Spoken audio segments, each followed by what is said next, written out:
భగవద్గీత ప్రేక్షకులకు స్వాగతం, సుస్వాగతం.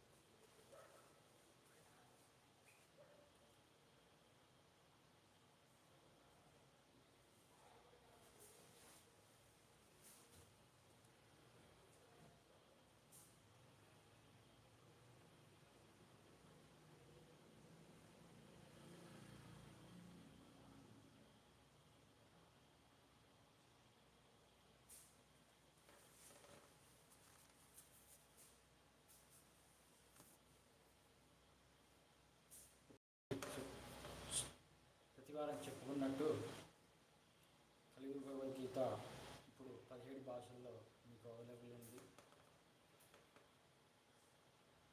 ఇప్పుడు ఇండోనేషియా వాళ్ళు, భోజ్పూరి వాళ్ళు కూడా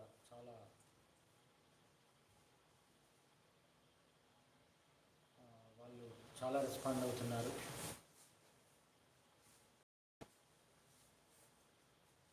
ఇక కలియుగ భగవద్గీత ప్రేక్షకులకు ఈ రోజు నుంచి భగవద్గీతను పార్ట్ 1 నుంచి స్టార్ట్ చేద్దామని చెప్పాను కదా.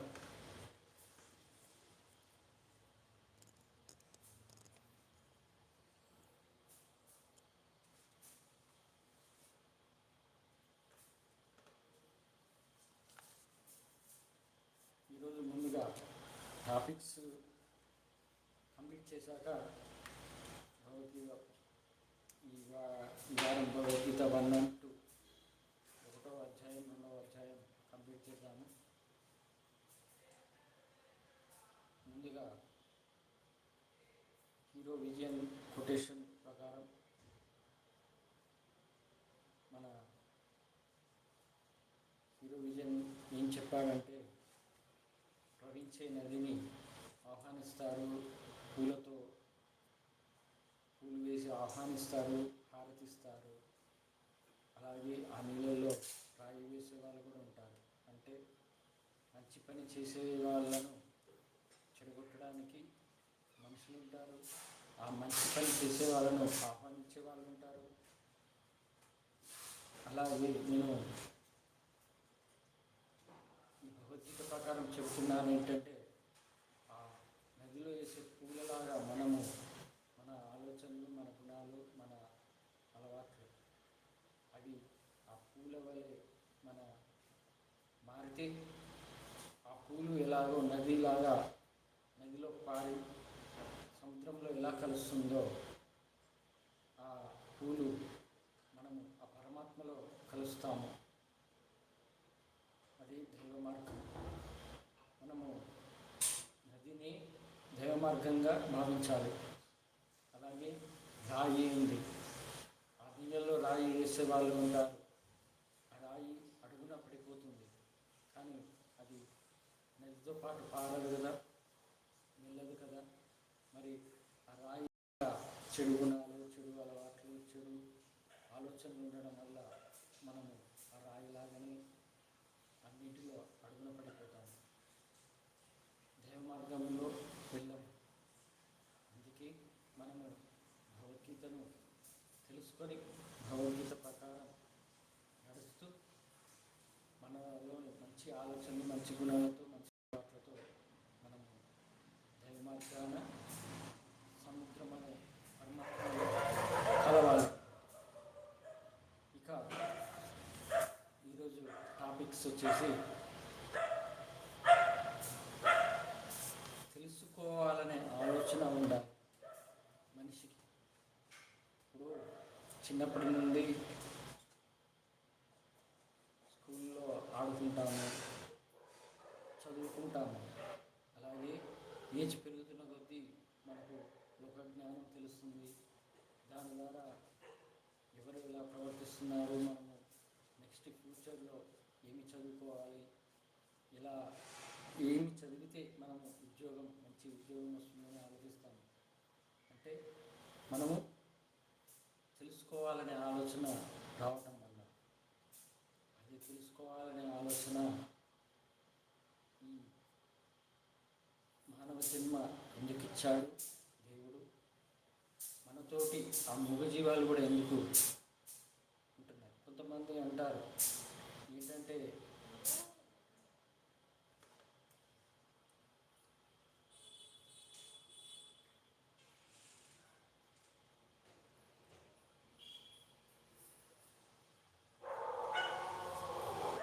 ఇప్పుడు వినపడుతుందని అనుకుంటున్నాను, దయచేసి కామెంట్ చేయగలరు. ఇప్పుడు మానవ జన్మ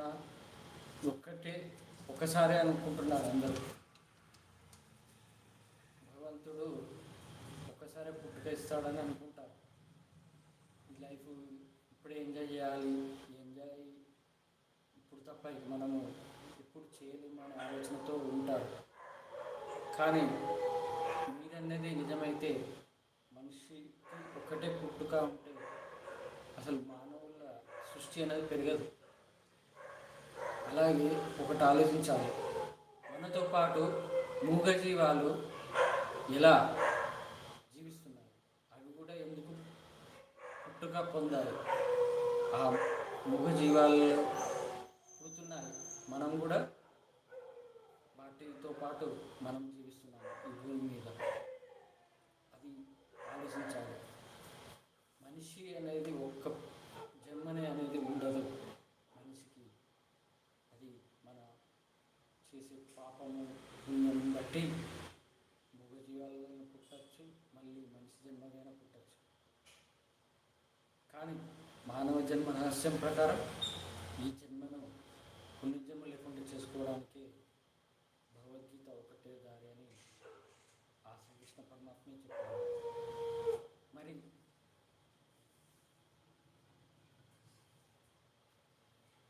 నేను చెబుతున్నది మీరు తెలుసుకోవాలనే ఆలోచనతో ఉంటున్నారు.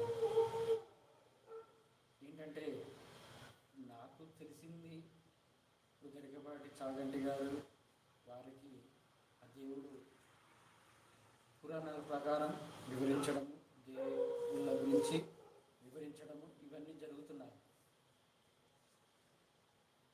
కానీ వాళ్ళకు ఆ దేవుడు ఇచ్చిన జ్ఞానం, వాళ్ళకు ఆ పురాణాల ప్రకారం వాళ్ళకు ఏమి చెప్పాలో, ఈ దైవంపై నమ్మకాన్ని ఎలా ఉంచాలనేది వివరించారు.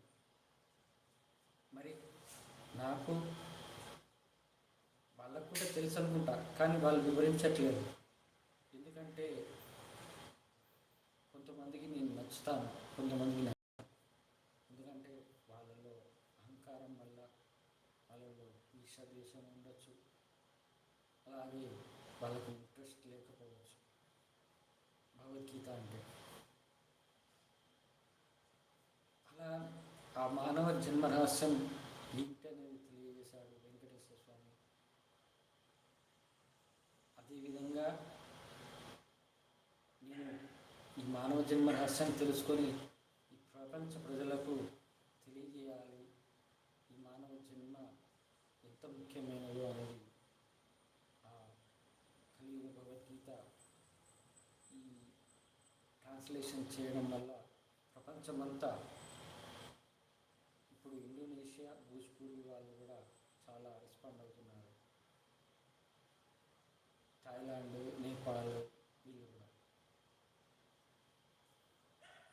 ఇప్పుడు బుద్ధి అనేది, అబ్దుల్ కలాం గారు ఉన్నారు, ఆయనకు సైంటిస్ట్, ఆయనకు ఎంతో పెద్ద జ్ఞానం ఇచ్చాడు ఆ దేవుడు. ఆయన భగవద్గీతలు కూడా వివరించాడు. కాలేజీ పిల్లలైనా స్కూల్ పిల్లలకైనా భగవద్గీత గురించి చెప్పాడు, మోటివేషన్ స్పీచెస్ ఇచ్చాడు అబ్దుల్ కలాం గారు. మరి ఆ దేవుడు అలా ఒక్కొక్కరికి ఒక జ్ఞానాన్ని ఇస్తాడు. అలాగే ఇప్పుడు నాకు కూడా ఈ ప్రపంచ ప్రజలను మార్చడానికి, ప్రపంచ ప్రజలకు తెలియజేయడానికి పూజించడము, అలాగే ఈ ప్రపంచానికి అధిపతి ఈయనే ఏడుకొండ వెంకటేశ్వర స్వామిని మతద్వేషం లేకుండా ఉండాలని ఆ ప్రూఫ్లతో సహా వీడియో తీయడము ఇవన్నీ జరిగాయి. అందుకే అంటున్నాను, తెలుసుకోవాలని అనే ఆలోచన ఉన్నవాళ్ళు వాళ్ళే జ్ఞానులు అవుతారు, వాళ్ళే యోగి అవుతారు. జ్ఞానం అంటే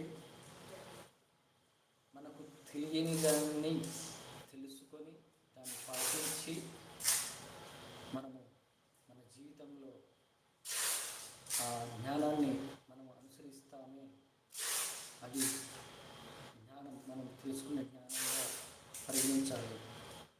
యోగి అంటే మనకు తెలిసిన జ్ఞానాన్ని అనుసరిస్తూ భగవద్గీత ప్రకారం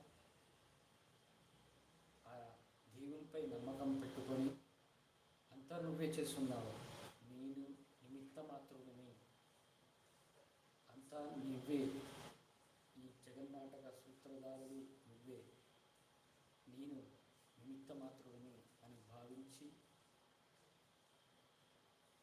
మన పని మనం చేసుకుంటూ దేవునిపై భారం వేసి ఇది దైవ కార్యం అనే భావనతో జీవిస్తూ సుఖాన్నైనా దుఃఖాన్నైనా రెండుని సమానంగా తీసుకొని ఇది అశాశ్వతం, ఈ సంతోషం ఇప్పటివరకే, ఈ దుఃఖం ఇప్పటివరకే అని భావిస్తూ పూర్తిగా దేవునిపై నమ్మకంతో ఉన్న వాళ్ళే, దైవనామస్మరణ చేస్తున్న వాళ్ళే యోగిగా పరిగణిస్తారు. అందుకే తెలుసుకోవాలని అనే ఆలోచన ఉన్న వాళ్ళే ఈ ఛానల్కి వస్తారు, వాళ్ళు ఆ ఏడుకొండ వెంకటేశ్వర స్వామి దగ్గర అవుతారు. ఇంకా నెక్స్ట్ టాపిక్ వచ్చేసి, ఇప్పుడు నేను ఇలా ఒక వీడియో చూశాను, నాన్ వెషన్ కూడా ఫాలో అవుతాను. ఎందుకంటే ఆ అబ్బాయి ప్రపంచ యాత్రికుడిగా పేరుంది, ఎన్నో దేశాలు తిరిగాడు, 100కు పైన. మనము ఈ దేశంలోనే, ఈ రాష్ట్రంలోనే ఉంటూ మనకు తెలిసింది ఇదే అని, మనకు తెలిసిన జ్ఞానం ఇదే అని అనుకుంటాం. కానీ ఆ అన్వేష్ అనే అబ్బాయి ప్రపంచం మొత్తం 100కు పైన దేశాలు తిరిగి, అలాగే ఎవరినో మనల్ని అంటే మనకు చూపిస్తూ, అక్కడి ప్రదేశాలను చూపిస్తూ, అక్కడ ఉన్న మనుషులను తట్టుకొని, అంటే తన ప్రాణాలు సైతం కూడా లెక్క చేయకుండా, తిండి తిప్పలు లేకుండా కొన్ని వీడియోలు తీశాడు. మనిషిని మనవాడు కాదంటే కాల్చి చంపే మనుషుల దగ్గర ఉండి తన వాక్చాతుర్యం, తన మాటలతో వాళ్ళని పడేసి వాళ్ళని నుంచి బయటపడ్డాడు. 100కు పైన దేశాలు తిరిగిన వాడు ఎంతటి జ్ఞానం పొందాలి? మనము ఈ దేశంలోనే ఉండి, ఈ రాష్ట్రంలోనే ఉండి మనం ఇది జ్ఞానం అనుకుంటాం. కానీ అంతకు మించి 100కు పైన దేశాలు తిరిగిన అతనికి ఆ దేవుడు ఎంత జ్ఞానం ఇవ్వాలి, వాక్చాతుర్యం ఇవ్వాలి? నేను అదే ఆలోచిస్తున్నాను. ఇప్పుడు నేను ఈరోజు చూసిన వీడియో ఏంటంటే, అతను మతద్వేషం పోగొట్టడానికి ప్రయత్నిస్తున్నాడు. మతద్వేషాన్ని పెంచుతూ ఒకరిని ఒకరు ఇంకొక దేవుళ్ళను తిట్టడము, ఇవన్నీ దాని గురించి వీడియో తీశాను. అదే నేను ఏమంటున్నంటే, ఈ మతం ముసుగులో, అలాగే స్వామీజీ ముసుగులో ఎర్ర కషాయం వేసుకొని, బొట్టు పెట్టుకొని, ఒక 4 శ్లోకాలు చదవంగానే ఇక దానికి అర్థం ఒక 4 వాటికి పదాలు చెప్పంగానే అర్థం చెప్పంగానే ఇక వాళ్ళను ఎంతో దైవాంశ సంభూతుల్లాగా మన ప్రజలు చూస్తున్నారు. అలాగే వాళ్ళు భగవద్గీత గురించి వివరించారు.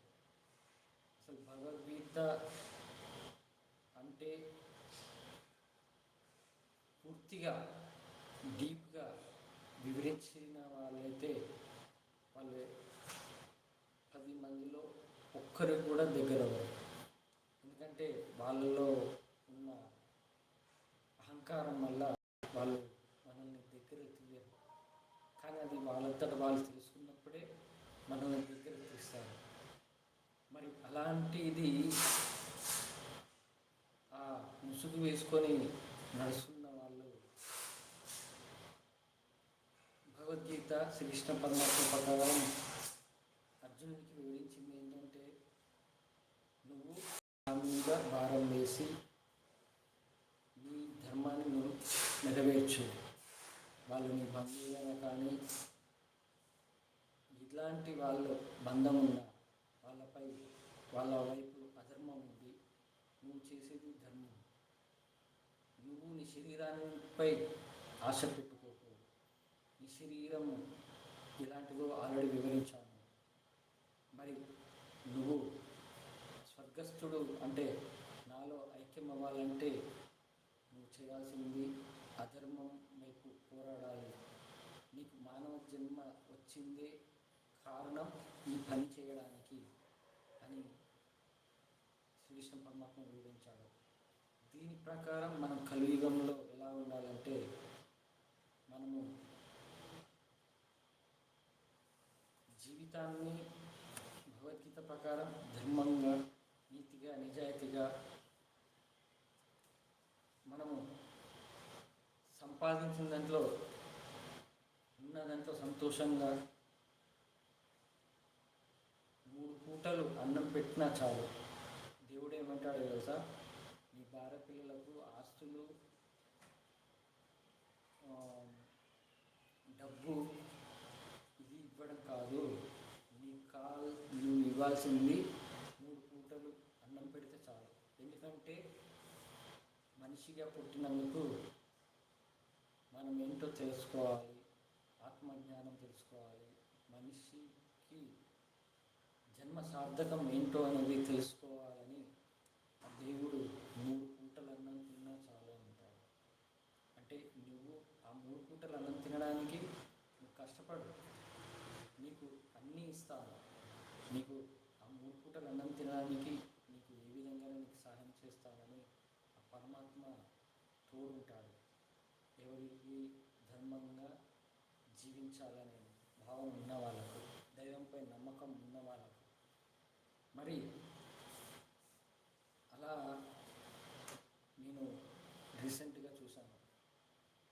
రోడ్డు మీద వెళ్తుంటే ఇస్కాన్ టెంపుల్ నుంచి ఒక 4-5 అబ్బాయిలు చూస్తే ఇంటర్ నుంచి డిగ్రీ వయసు ఉన్న వాళ్ళు ఏం చేయట్లే, హరే రామ హరే కృష్ణ హరే రామ హరే కృష్ణ అని భజన చేస్తున్నారు. ఒక 3-4. మిగతా వాళ్ళు భగవద్గీత బుక్కును పట్టుకొని వాళ్ళు సేల్ చేయడానికి ప్రయత్నిస్తున్నారు. నేనేమంటున్నంటే, భగవద్గీతను సేల్ చేయంగానే కాదు, అది కొనేవాళ్ళు భగవద్గీతను ఎందుకు తెలుసుకోవాలి, మేము ఏమి నేర్చుకోవాలి భగవద్గీత ద్వారా అని వివరించాలి.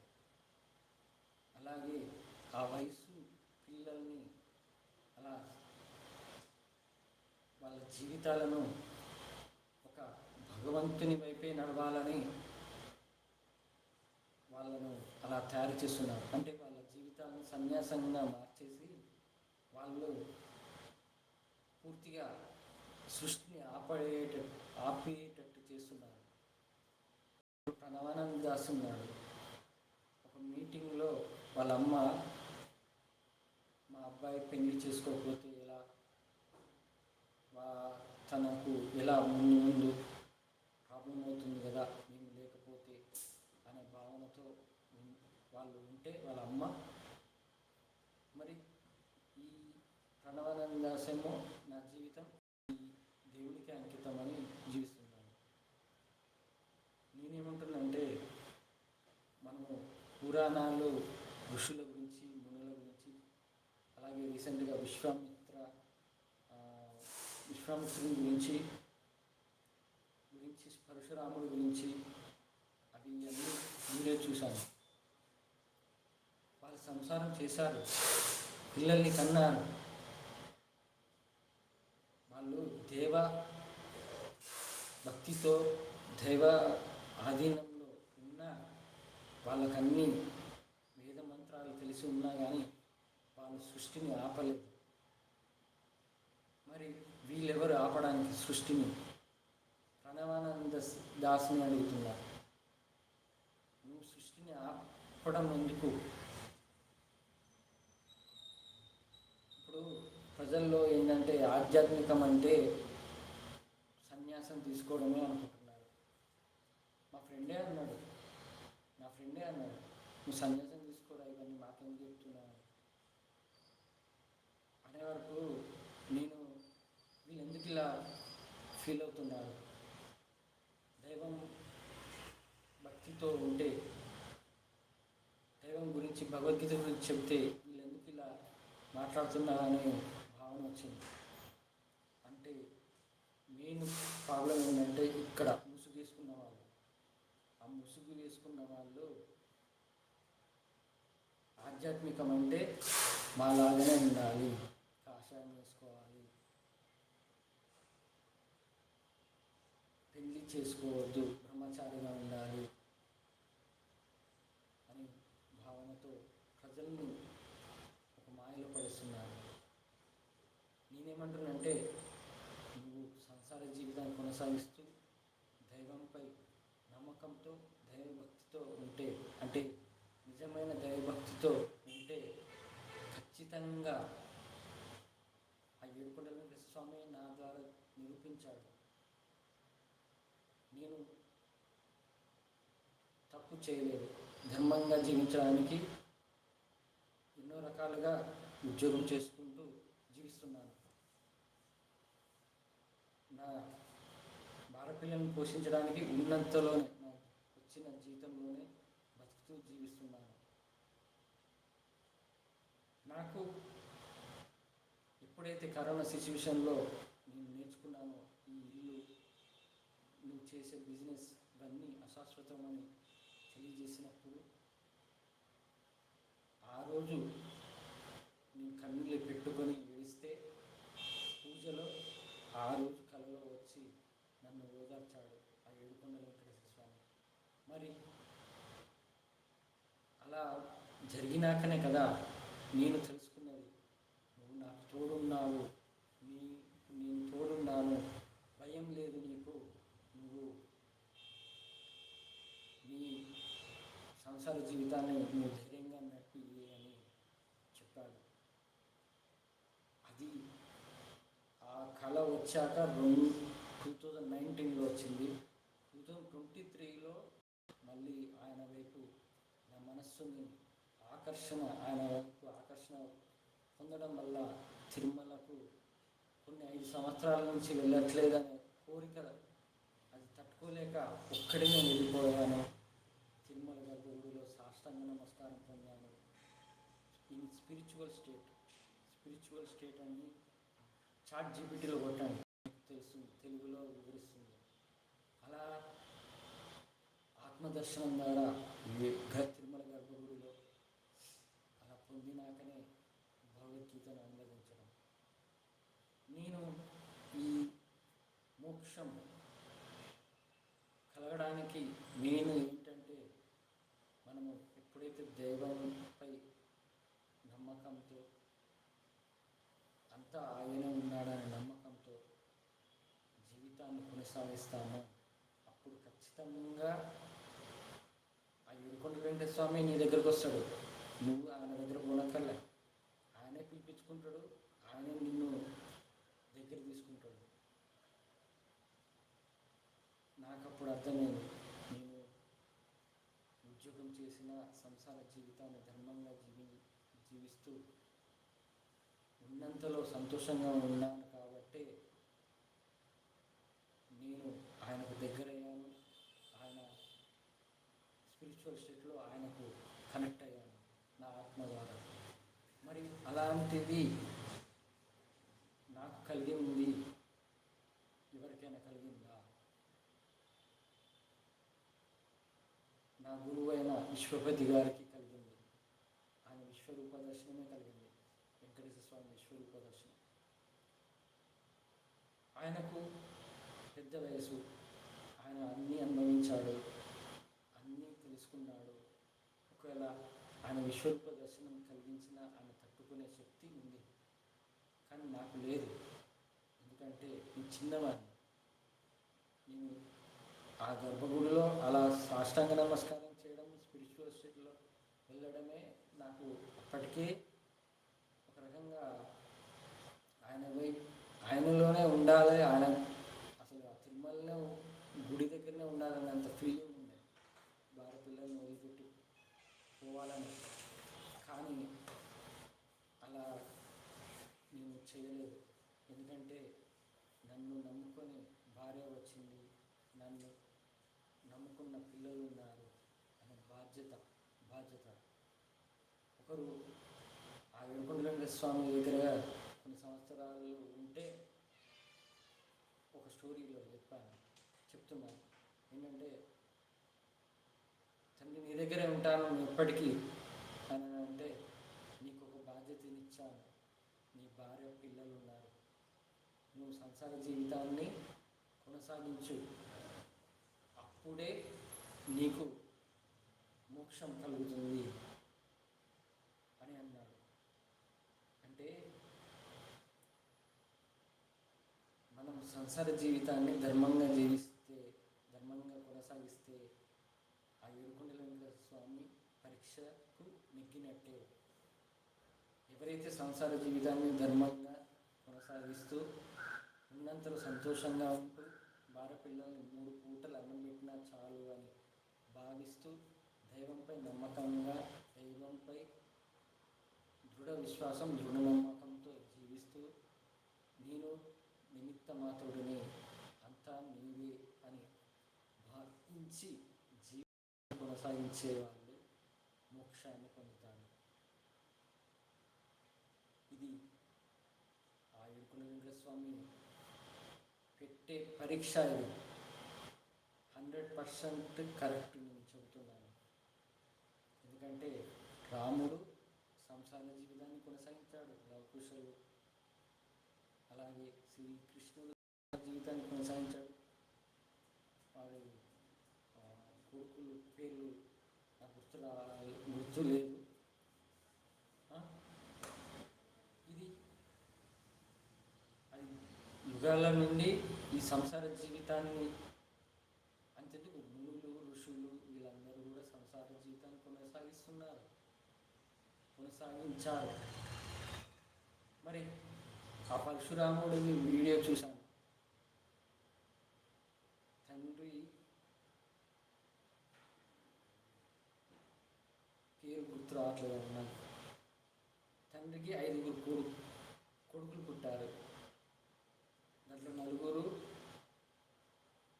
వాళ్ళ అమ్మని చంపమంటే చంపకుండా వదిలేస్తే చివరికి పరశురాముడే తండ్రి చెప్పిన మాటను వెనుక వేయద్దు అన్నట్టు తండ్రి చెప్పిన మాటను తన తల్లికి చంపేశాడు. మరి అలాంటిది ఆ పరశురాముడే మళ్ళా తల్లిని బతికించమని కోరాడు. అక్కడ పరశురాముడు పుట్టడం కూడా ఒక ముని వల్లనే కదా, వాళ్ళ సంసార జీవితాన్ని కొనసాగించాలి కదా. పూర్వము చదువుకునే వాళ్ళు వాళ్ళ జ్ఞానాన్ని పెంచుకొని వేద శాస్త్రాలైనా వేద మంత్రాలతోనైనా జ్ఞానాన్ని పెంచుకొని సంసార జీవితాన్ని ఎలా ధర్మంగా జీవించాలనేది నేర్పించారు వాళ్ళ పిల్లల పూర్వం మునులు ఋషులు. ధర్మం కోసం వాళ్ళు జీవించారు. మరి ఇప్పుడు ముసుగు వేసుకొని ధర్మం అంటే చెప్పట్లేదు, 3 పూటలు అన్నం తినడానికి చెబుతున్నారు మాటలు. అదే ఇప్పుడు నా అన్వేషణ అతను ఏమన్నాడు, ఆ ఇస్కాన్ టెంపుల్ పర్సన్ ఎప్పుడు క్రిస్టియన్ మీద ఎగురుతాడు, క్రిస్టియన్ వాళ్ళని తిడతాడు, ఇతర మతాల దేవుళ్ళని తిడతాడు అని అన్నాడు. నేను కూడా ఒక వీడియో చూశాను, సాయిబాబా మీద ఎంత ఘోరంగా వీడియోలు తీస్తున్నారు. ఆయన నేను బుక్ చదివిన ప్రకారం, నా గురువు గారి విశ్వపతి గారు ఇచ్చిన బుక్ ద్వారా చెప్పిన ప్రకారం చెబుతున్నాను, సాయిబాబా సాక్షాత్తు వెంకటేశ్వర స్వామి స్వరూపమే. అసలు ప్రపంచమంతా ఆయన స్వరూపాలే. ఎలాగంటే శ్రీరాముడు మనిషిగానే పుట్టాడు, మనకు నేర్పించాడు ధర్మంగా ఎలా ఉండాలనేది. ప్రహ్లాదుడు మనిషిగానే పుట్టాడు, దైవభక్తి, నిజమైన దైవభక్తి ఎలా ఉండాలని నేర్పించాడు. శ్రీకృష్ణ పరమాత్మ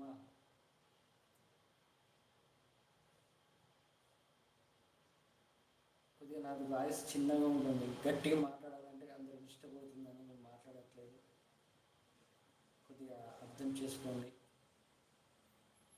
యాక్చువల్లీ నేను హాల్లో మాట్లాడుతున్నాను, అది సపరేట్ రూమ్లో ఉంటే కొద్దిగా గట్టిగా పెంచడం వాయిస్, కొద్దిగా అర్థం చేసుకోండి.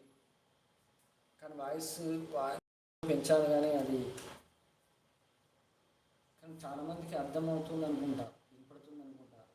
కామెంట్స్ పెడుతున్నారు కదా, ఓం నమో వెంకటేశాయ, అన్నయ్య బాగున్నావా, మీది ఏ ఊరు, మాది తిరుపతి. తిరుపతి వెంకటేశ్వర స్వామి భక్తుడు. నాకు తిరుపతి అన్న, తిరుమల అన్న, వెంకటేశ్వర స్వామితో ఉన్న శ్రీనివాస్, వెంకటేష్, ఏ వేరు ఉన్నా వాళ్ళే నాకు దగ్గర అవుతారు. అలా జై శ్రీరామ్. ఇక మరి వాళ్ళు సాయిబాబా మీద అలా దుష్ప్రచారం చేస్తున్నారు. వాళ్ళు ముస్లిం, వాళ్ళు యాజ్ ముస్లిం అతనని వాళ్ళ మతస్థుడు అన్నారు. సరే, ముస్లిం అతనే. సాయిబాబా అనేది మనిషిగానే వచ్చాడు కదా, ఆయన ముస్లిం అయినా కానీ ఒక భక్తులలో ధర్మం నిలబెట్టడానికి ఆయన సాయిబాబా అవతారం ఎత్తాడు కదా. ఒక గురువుతో సమానమే కదా. మళ్ళీ అలాంటి వాళ్ళను సాయిబాబా మీద ఎంతో చెడుగా మాట్లాడుతున్నారు వీడియోలు తీసి. అది వాళ్ళ పాపమే, ఎందుకంటే వాళ్ళకు జ్ఞానం లేదు. ఈ చెడుగా మతద్వేషంపై చెడుగా మాట్లాడుతున్నారే, వాళ్ళు మహాపాపంలో పడిపోతారు. ఎందుకంటే ఏ మతస్థు దేవుడినైనా ఎవరినైనా కించపరిచిన, దూషించిన, ఎవరు ఏ మతంలో వాళ్ళైనా కించపరిచిన, దూషించిన అది మహాపాపంతో సమానం. కానీ ఒకటి చెప్తాను, ఒక తల్లి తండ్రికి 3 పిల్లలు ఉంటారు. ఆ 3 పిల్లలు తిట్టుకుంటే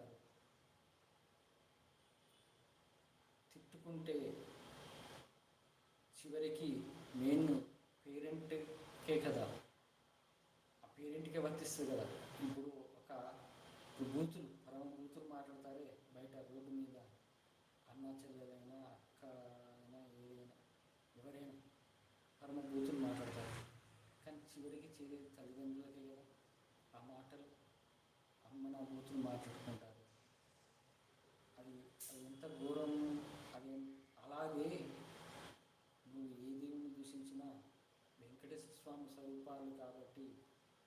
ఎవరిని దూషించినా చివరికి చేరేది ఆయనకే కాబట్టి అది మహాపాపం అంటుకుంటుంది. వెంకటేశ్వర స్వామి భక్తుడుగా ఉన్న అతను ఇతర దేవుళ్ళను తిట్టిన, దూషించిన, ఇతర మతస్థుల దేవుళ్ళను తిట్టిన అది వెంకటేశ్వర స్వామికి చేరుతుంది కాబట్టి అప్పుడు ఆ వెంకటేశ్వర స్వామి పైన నువ్వు ఎంత భక్తి చూపించినా అది వ్యర్థమే అవుతుంది. ఇప్పుడు పాపంలోనే పడిపోతారు. ఇలా ముసుగు వేసుకొని సృష్టిని ఆపేస్తున్నారు.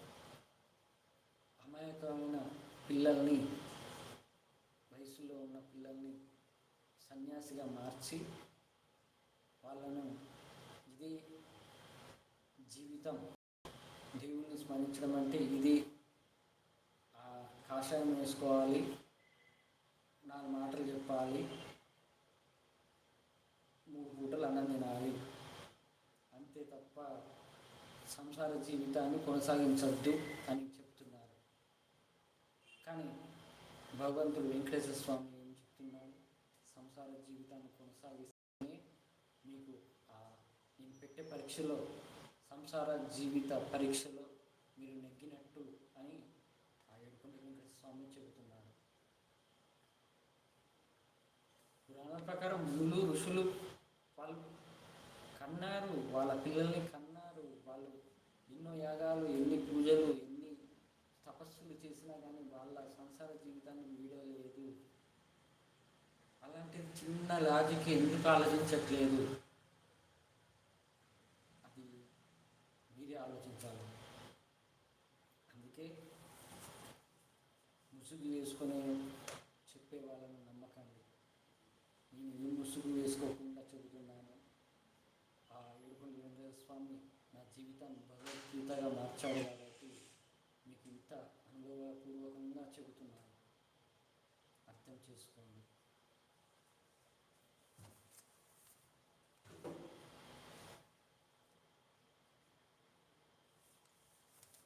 పరశురాముడిది వీడియో చూశాను. పరశురాముడు ఆవుని ఒకసారి తపస్సు చేస్తే శివుడు ప్రత్యక్షమయ్యాడు. శివుడి కోసం నువ్వు యుద్ధం చేయాలి క్షత్రియులతో అని చెబితే అతనికి ఖడ్గం ఇస్తే, గొడ్డలి ఇస్తే అది ఆ క్షత్రియులను చంపడానికి ఆయన యుద్ధం చేశాడు పరశురాముడు. అది సాధించినందుకు శివుడు అంశంతో ఆ పరశురాముడిలో చేరి ఆ పరశురాముడు శివ అంశంతో మారిపోయాడు. అలాగే పరశురాముడు కూడా మళ్ళా కోరిక ఏంటి అని ఆ శివుడే అడిగితే పరశురాముడు నేను శ్రీకృష్ణ దర్శనం చేసుకోవాలి అని అన్నాడు. శ్రీకృష్ణ దర్శనం చేసుకోవడానికి ఆయన ఒక మహర్షి ఆశ్రమానికి వెళ్తే అక్కడ మహర్షి ఒక మంత్రం ద్వారా, శ్రీకృష్ణ మంత్రం ద్వారా ఆయన పఠించడం వల్ల శ్రీకృష్ణుడు ప్రత్యక్షమై నీకేం వరం కావాలంటే నీ దర్శనం చాలు అని అన్నాడు. కానీ నువ్వు చేసే పని ఉంది, వచ్చి యుగం త్రేతాయుగంలో నువ్వు జ్ఞానం, ఒక ధనస్సు ఉంటుంది, ఆ ధనస్సు ఎవరికైతే నాతో యుద్ధం చేయమని పట్టుకోవని ఈ విలువను ఎక్కుపెట్టు అని చెప్తారో వాళ్ళే ద్వారానే నీకు శక్తి ఏంటని తెలుస్తుంది. అప్పుడు శ్రీకృష్ణ అంశంతో నువ్వు కూడా అంటే పూర్తిగా శివకేశ అంశంతో మారుతావు అని. అప్పుడు ఒక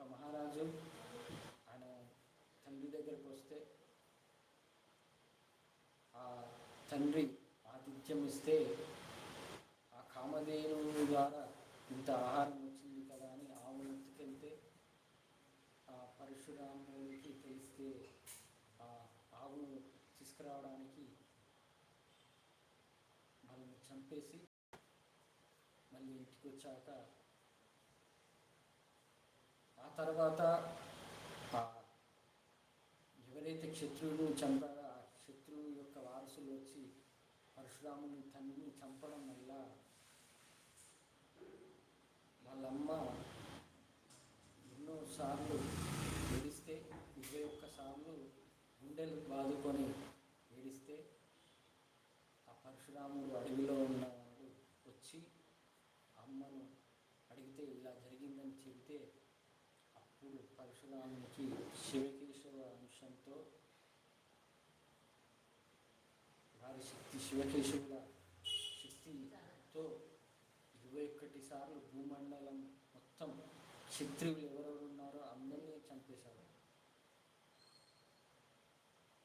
అలా జరిగాక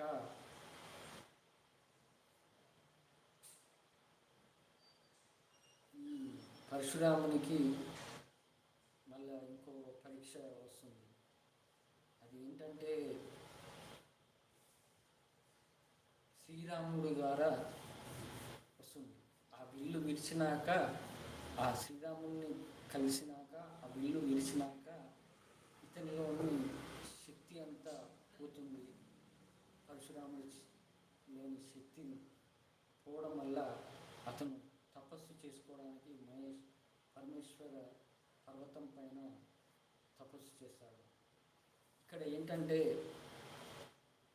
వాళ్ళ తండ్రి ఆల్రెడీ వాళ్ళ అమ్మను బతికియమని చంపినాక బతికియమని ఎలా వరం ఇచ్చాడో అలాగే అప్పుడే చిరంజీవిగా జీవించాలని కూడా వరం కోరాడు పరశురాముడు వాళ్ళ తండ్రిని.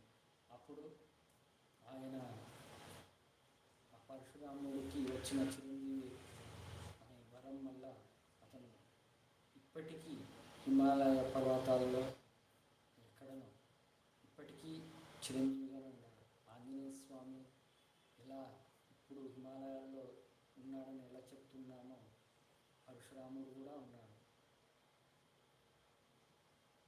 అది పరశురాముడి ఆ వీడియో చూస్తే అసలు నా కళ్ళు అసలు పక్క దారి పోలేదు. అంత మంచిగా వివరించారు చాగంటి గారు. అది ఏ వీడియోతో వచ్చింది, అది చాలా బాగుంది. ఇక నెక్స్ట్ టాపిక్ వచ్చేసి ఇప్పుడు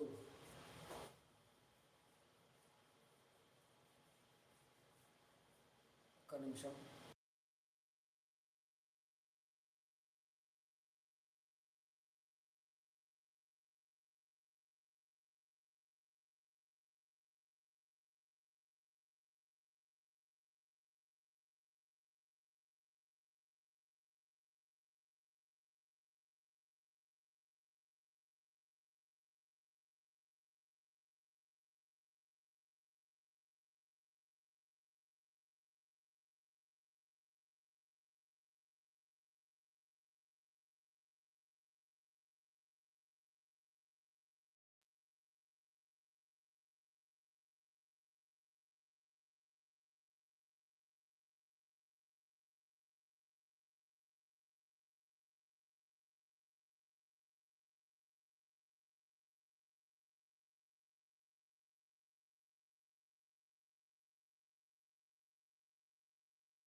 ఇక ఇప్పుడు వాయిస్ చాలా క్లియర్గా వినపడుతుంది అనుకుంటా.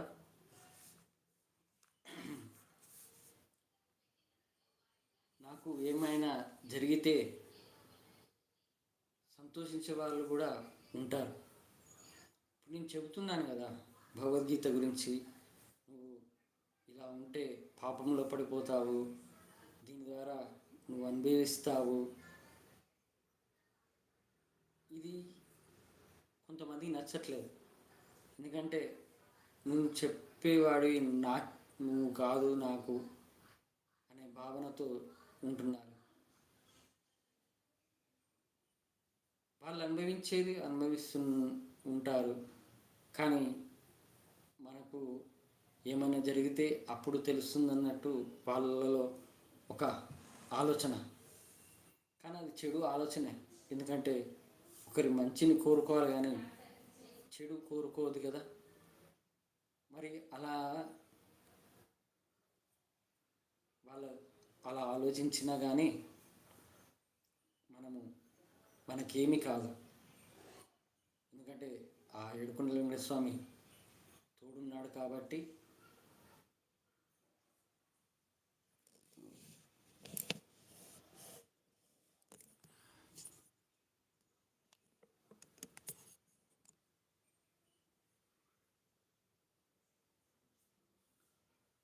ఏడుకొండల వెంకటేశ్వర స్వామి తోడుగున్నాడు కాబట్టి ఖచ్చితంగా ఏమి కాదు.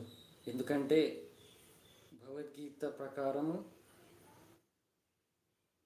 ఎవరైతే భగవద్గీతను నేర్చుకొని భగవద్గీత ప్రకారం జీవిస్తూ ఉంటారో వాళ్ళు ఖచ్చితంగా ఎలాంటి ప్రమాదంలో పడరు, ఎలాంటి అనారోగ్యంలో పడరు. ఆ ఏడుకొండల వెంకటేశ్వర స్వామి మనతో ఉన్నట్టు ఖచ్చితంగా మనల్ని రక్షిస్తూ ఉంటాడు.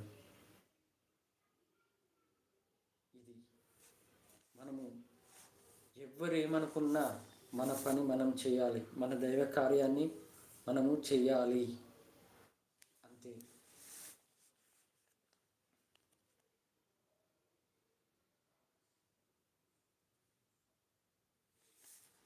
ఇప్పుడు మనము పుట్టాము, మనకు ఈ శరీరం ఇచ్చాడు దేవుడు. పుట్టినాక చిన్న చిన్న చేతులతో, చిన్న చిన్న కాళ్ళతో, చిన్న చిన్న అవయవాలతో, చిన్న తలతో పుడతాము.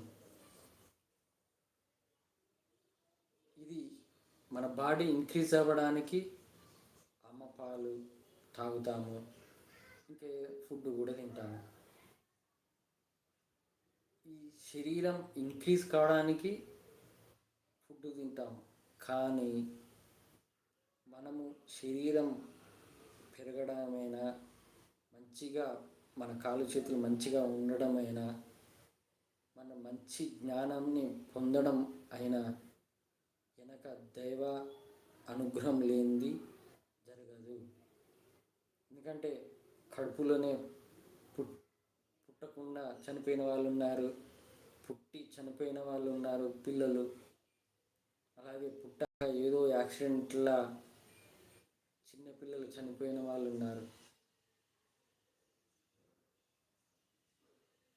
మరి శరీరము ఇంత శరీరం ఉంది, శరీరాన్ని మనము చదువు కోసం వాడాము, ఆ తర్వాత చదువు అయిపోయినాక ఉద్యోగం కోసం వాడుతున్నాము మన శరీరాన్ని. తర్వాత ఉద్యోగం చేస్తూ మన భార్య పిల్లల్ని చూసుకోవడానికి, ఫ్యామిలీని చూసుకోవడానికి ఈ శరీరాన్ని వాడుతున్నాము. తర్వాత రిటైర్ అయినాక ఏమి చేస్తాము ఈ శరీరాన్ని? కొంతమంది టైంపాస్గా టీవీలో ఇవి చూస్తుంటారు. కొంతమంది నేను ఇంత సంపాదించాను, నేను ఇంత ఆస్తులు సంపాదించాను బయట బాతకాని మాటలు గొప్పలు చెప్పుకోవడానికి బతుకుతారు. కానీ ఈ శరీరాన్ని ఇచ్చాడే దేవుడు. మరి ఈ శరీరాన్ని ఇచ్చినందుకు నేను ఇలా సంతోషంగా ఆరోగ్యంగా ఉంటున్నందుకు ఆ దేవునికి కృతజ్ఞత భావంతో నేనేమి చేయాలి అని ఆలోచించేవాడే నిజమైన దైవభక్తుడు. గుడికి వెళ్ళి కొబ్బరికాయ కొట్టి మొక్కి ఈజీగా అయిపోయింది.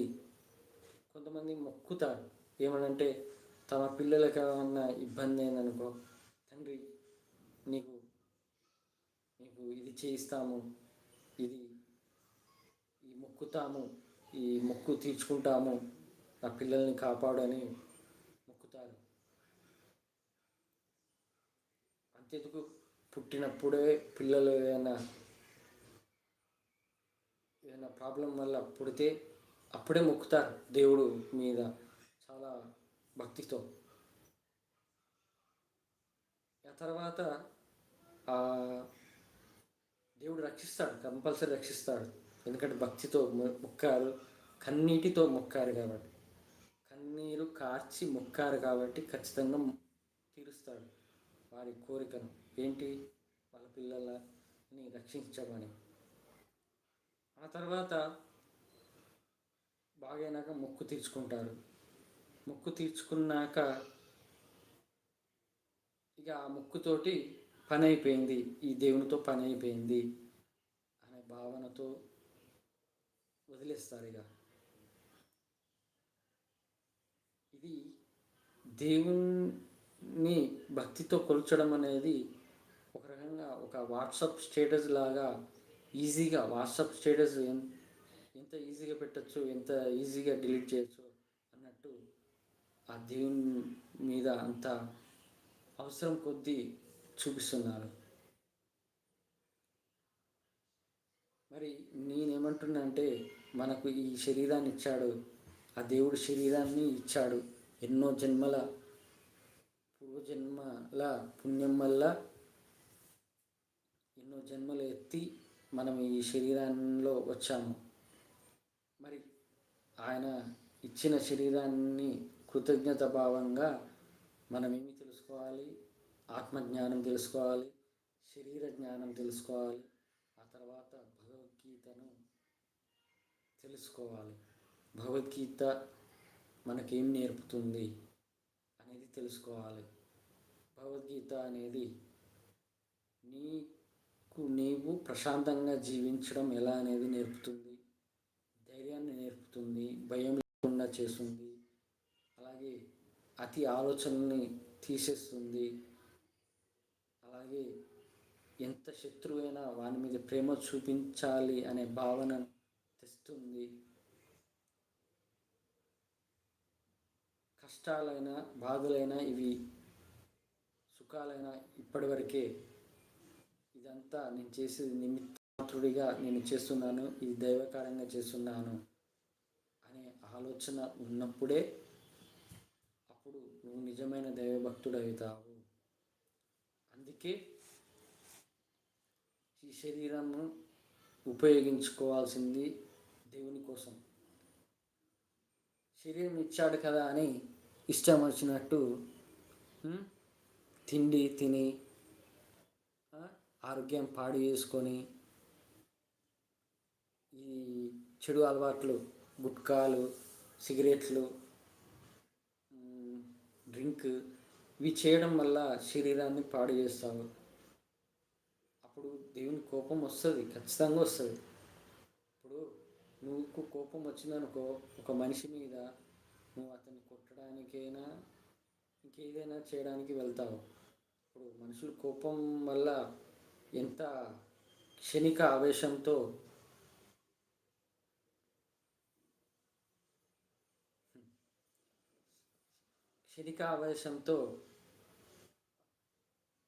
కోపం వల్ల మనుషుల్ని చంపేస్తున్నారు. అంటే నీకు మనిషిగా పుట్టినందుకు నీకు అంత కోపం వస్తే నువ్వు అంత ఈజీగా అలాంటి చెడు పని చేస్తున్నావు.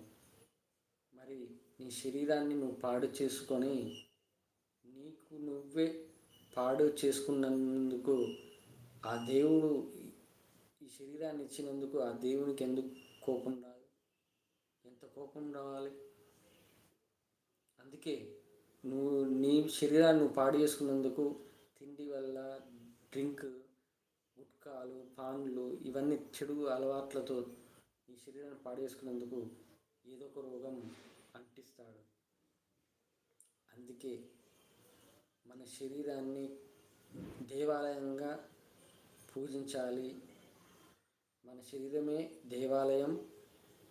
ఆ శరీరంలోనే మన ఆత్మ పరమాత్మ అని భావిస్తే అప్పుడు నువ్వు ఏ తప్పు చేయవు. ఇక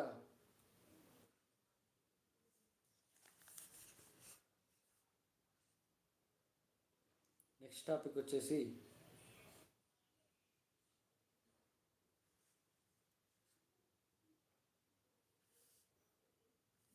ఈ లోకంలో 2 రకాల మనుషులు ఉన్నారు. అల్లూరి సీతారామరాజు, సుభాష్ చంద్రబోసు, ఝాన్సీ లక్ష్మీబాయి, రుద్రమాదేవి, అలాగే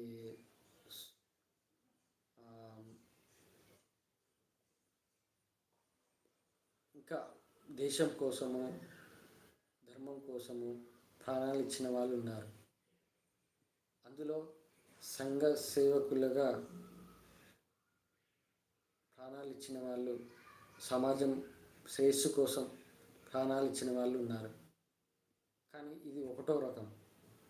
కానీ 2వ రకం మనుషులు ఏంటంటే తమ కుటుంబమే బాగుండాలి, నేనే సంతోషంగా ఉండాలి అని భావించే వాళ్ళు 2వ రకం. కానీ ఆ దేవుడు మొదటి రకం వాళ్ళనే చూస్తాడు. భగవద్గీత ప్రకారం సమాజంపై ఎవరైతే సమాజ శ్రేయస్సు కోసం ఎవరైతే ఆలోచిస్తూ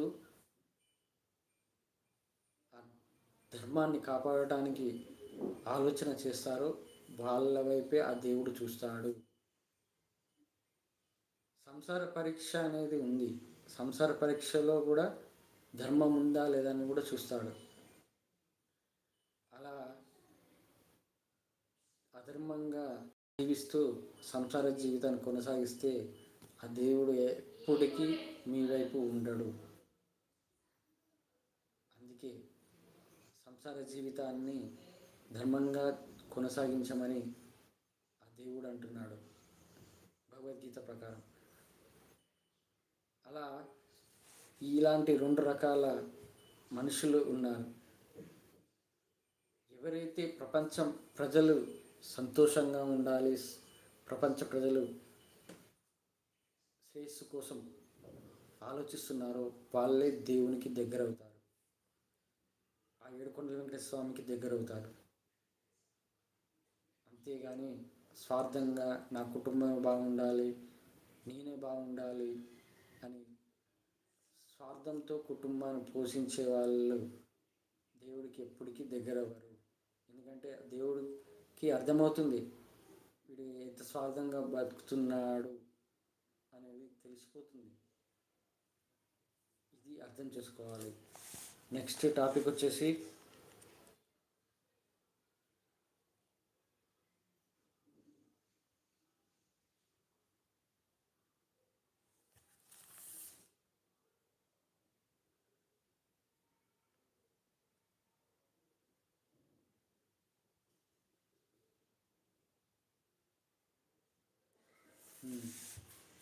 అహంకారం అనేది దేవుని దగ్గర కూడా చూపిస్తున్నారు. ఇప్పుడు వెంకటేశ్వర స్వామి గుడికి వెళ్తే సాష్టాంగ నమస్కారం చేయాలనేది ఆయనకు ఇష్టమైంది. ఆ దేవునికి అంత దూరం వెళ్ళి గుడికి వెళ్ళి సాష్టాంగ నమస్కారం చేయడానికి కూడా కొంతమందికి ఎలా ఉంటుందంటే పాస్ట్ మెయింటెనెన్స్. నేను ఇప్పుడు పడుకోవాలా, ఈ డస్ట్ అనే ఫీలింగ్ తోటి, ప్లస్ నేను శరణు వేయడం ఏంటి అనే ఫీలింగ్, అంటే దాంట్లో వాళ్ళలో ఉన్న అహంకారం వల్ల ఆ అహంకారమే దేవునికి దూరం చేస్తుంది. నేనేమంటున్నానంటే అహంకారం అనేది ఎంత దారుణమైనది అనేది చెబుతున్నాను. అహంకారము దేవునికి కూడా దగ్గర అవ్వడానికి కూడా అడ్డుపడుతుంది అని చెబుతున్నాను. హిరణ్యకశిపుడికి దైవభక్తి ఉన్న శివుడు రక్షించలేదు. ఎందుకని? అతనిలో ఉన్న అహంకారం వల్ల.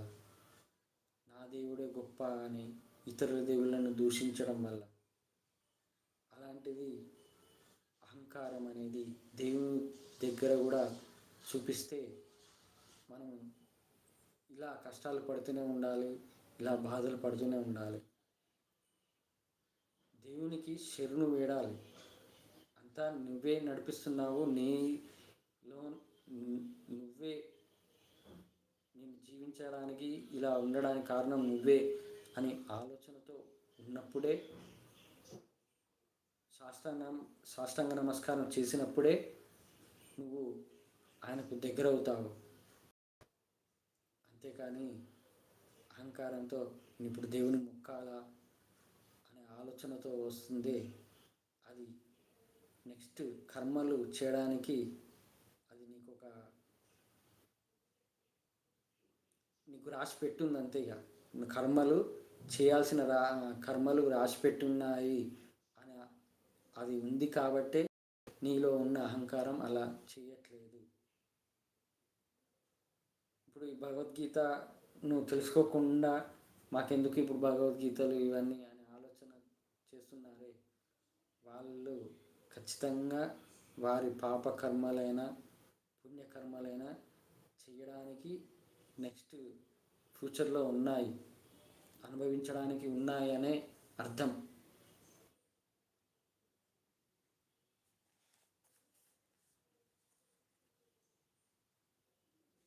అందుకే దేవుని ముంగట కూడా అహంకారం ఉండద్దు.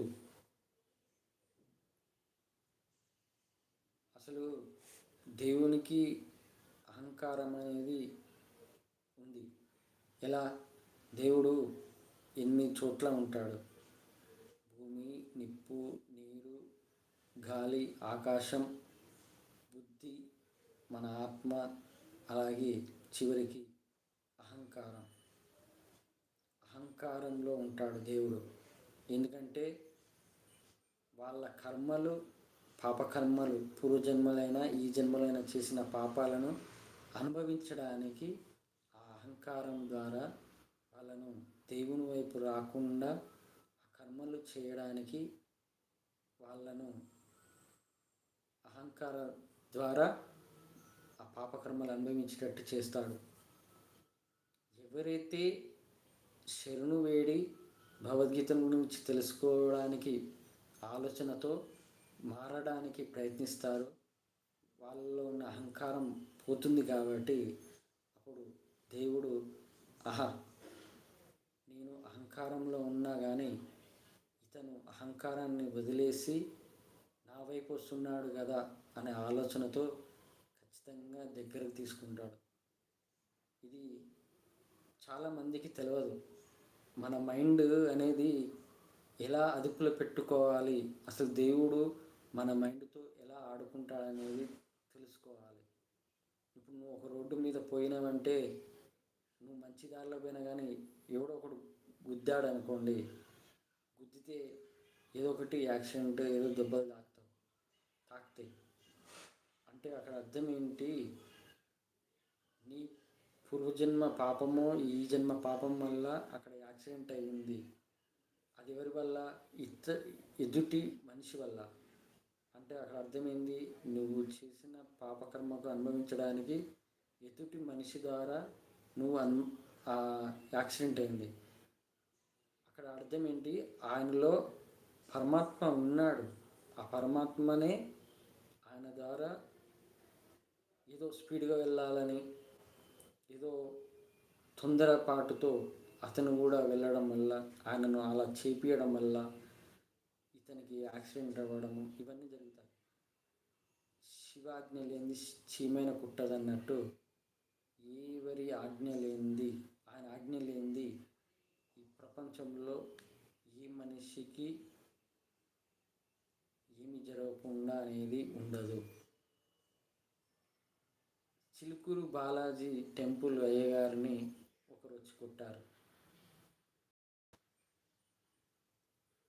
చిలుకూరు బాలాజీ ఆయన పూజారి, ఫేమస్ టెంపుల్. మరి ఆయన కొట్టారు. మరి ఆయన కొట్టకుండా ఆ దేవుడు ఆపాలి కదా, ఎందుకు ఆపలేదు? అక్కడ అతనిలో నిజమైన దైవభక్తి లేకపోవడమా, లేకపోతే లేకపోతే ఏదైనా తప్పు చేయడం వలన దేవుడు ఆపలేదు. దేవుడు అనేది ఎవరి అహంకారాన్ని ఎలా అణగదీయాలంటే ఏదో ఒక రకంగా అణగదీస్తాడు. అలా వాళ్ళ ద్వారా అలా ఆయన కొట్టడము, అక్కడ శివాజ్ఞ లేనిది జరగదు కదా. మరి ఆ దేవుని ఒక్క అడుగు కూడా వేయలేము. ఇప్పుడు దేవుడు ఆజ్ఞ లేనిది మనము ఒక్క అడుగు కూడా ముందుకు వేయలేము. అలాంటిది మరి ఆయన కొట్టారంటే శివాజ్ఞ లేనిదే ఎందుకు కొట్టరు? ఇది చిన్న లాజిక్. ఇప్పుడు ఆయనను ఏదో తప్పు చేసిన అక్కడ మనం అవసరం లేదు. కానీ నేను ఏమంటున్నా అంటే శివాజ్ఞ లేనిది ఏది జరగదు అని అంటున్నా. అదేదో జరిగిపోయింది, అది వదిలిపెట్టాను. కానీ అక్కడ శివాజ్ఞ లేనిది ఏది జరగదు, అది ఎంతటి మనిషి వాళ్ళైనా. అందుకే నేను ఒకటి నమ్ముతాను. నేను ఇలా చెబుతున్నాను, ఇలా మాట్లాడుతున్నాను, నేను ఇలా జీవిస్తున్నాను, ఇలా సంతోషంగా, ఇలా ఆరోగ్యంగా మీతోటి మాట్లాడుతున్నానంటే దైవ అనుగ్రహం లేనిది ఏది జరగదు. అలాంటి దైవానుగ్రహం ఉంది కాబట్టి ఇలా ఉన్నాను. ఇలా ఉన్నానంటే దైవానుగ్రహం ఉంది కాబట్టి ఇలా ఉన్నాను కదా. మరి ఏదైనా ప్రతి మనిషి, ప్రపంచంలో ఉన్న ప్రతి మనిషి దేవుని ఆజ్ఞ లేనిది ఏది పని చేయలేడు. ఇది తెలుసుకోవాలి. ఇక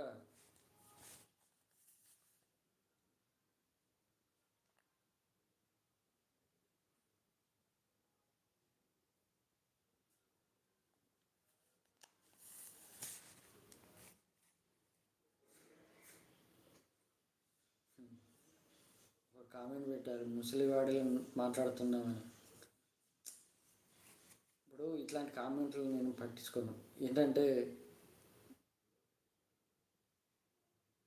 నేను తిరుపతి ఆయన లడ్డులో అది మాంసం కలిపారని అప్పుడు వచ్చింది. అప్పుడు నేను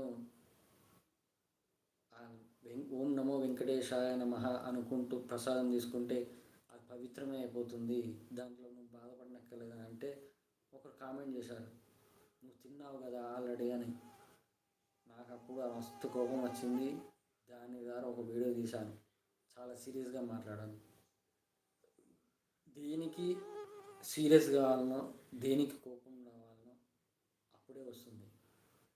ఇలాంటి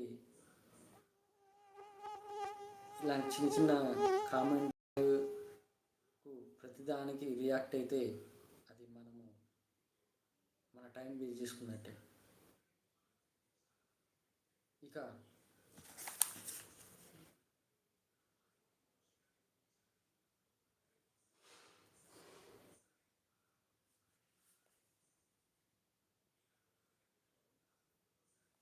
ఇప్పుడు నాకు కలియుగ భగవద్గీత, కలియుగ అన్నమయ్య, అలాగే ఓం నమో వెంకటేశాయ నమః వాట్సాప్ ఛానల్ కూడా ఉంది. సబ్స్క్రైబర్లు, యూట్యూబ్ ఛానల్ సబ్స్క్రైబర్లు యాడ్ అవుతారు, మళ్ళీ వెళ్ళిపోతారు, అన్సబ్స్క్రైబ్ అవుతారు. అలాగే ఛానల్లో కూడా ఫాలోవర్స్ అవుతారు, మళ్ళీ అన్ఫాలోవర్స్ అవుతారు. ఇది అప్ అండ్ డౌన్ అవుతూ ఉంటుంది, పెరుగుతూ ఉంటుంది, తగ్గుతుంది సడన్గా. కానీ నేను ఆలోచించాను వాటి గురించి. కానీ ఇక్కడ ఏంటంటే నేను చెప్పేది, ఎవరైతే నా ఛానల్ని ఫాలో అయ్యి మళ్ళీ తర్వాత అన్సబ్స్క్రైబ్ ఎవరవుతున్నారో వాళ్ళు ఖచ్చితంగా ఆ దేవ అనుగ్రహం పొందకుండా ఉండడానికి, అలాగే కలి మాయ వల్ల దూరం అవుతున్నారని నేను అంటున్నాను. వాళ్ళు ఏదో కర్మలు చేయడానికి, అనుభవించడానికి ఉన్నారు అని నేను అంటున్నాను. ఎందుకంటే ఎవరైతే తెలుసుకోవాలనే భావన లేదో వాళ్ళు దూరం అవుతుంటారు ఈ ఛానల్కి. ఈ ఛానల్కే కాదు, ఆ దేవునికే దగ్గర కాకుండా దూరం అవుతారని నేను అంటున్నాను.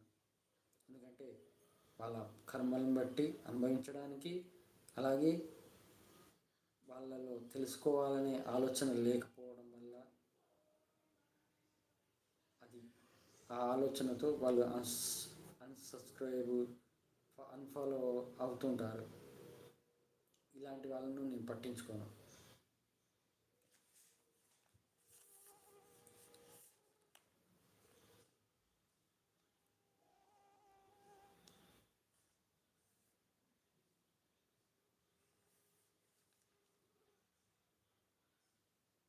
మనము ఈ మానవ జన్మను వృధా చేయకూడదు. ఇప్పుడు ప్రపంచమంతా సంపాదించడము, కష్టపడటం అనేది అస్సలు మాట్లాడను నేను. కష్టం అనే మాటను నాకు అస్సలు నచ్చదు. ఎందుకు తెలుసా? కష్టాలు పోవాలి అంటారు. నాకు ఈ కష్టాలు పోవాలి దేవుడు అని ఆయన మొక్కుకుంటారు. మళ్ళీ కష్టపడాలని అనడం ఏంటి? ఇది నాకైతే అదొక నాన్సెన్స్ అని అనిపిస్తుంది. కష్టాలు పోవాలి దేవుడు అని దేవుని మొక్కుతావు, మళ్ళీ తర్వాత కష్టపడాలని అంటావు ఏంటి? నువ్వు చేసేది దైవకార్యంగా భావించి చెయ్యి, అది నీ కష్టమే అనిపించదు. అలా ఈ డబ్బు సంపాదించడానికి టైంకి తిండి తినకుండా, సరిగా నిద్రపోకుండా డబ్బు సంపాదించి ఎన్నో ఆస్తులు కూడబెట్టుకుంటారు, ఆరోగ్యాన్ని పాడు చేసుకుంటారు. ఆ తర్వాత రిటైర్ అయినాక కూర్చొని తింటారు. ఇదే మానవ జన్మ జీవితం అని అనుకుంటారు.